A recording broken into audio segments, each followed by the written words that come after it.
comment ne pas euh, introduire par ce biais des formes de scepticisme, hein. Ça, c'est effectivement le défi, hein, qui est devant nous, hein. C'est-à-dire qu'avec les réseaux sociaux, on a aussi vu se développer des théories du complot, hein.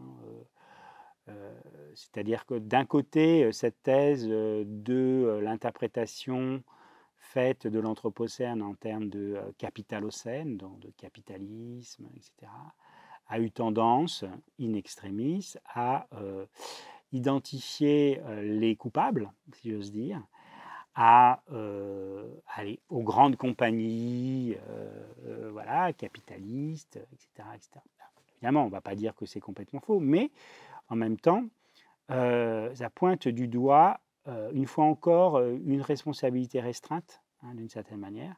Alors effectivement, on va moins insister forcément sur nos modes de consommation, voilà, et notre empreinte carbone quand on va faire des voyages, puisque à l'occasion des vacances. Donc on voit bien que ces questions, elles nous touchent aussi de près.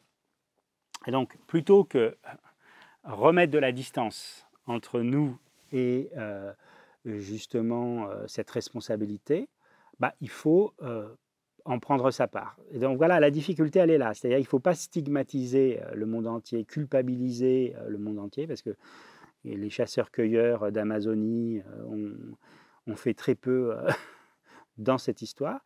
Mais en même temps, il faut essayer de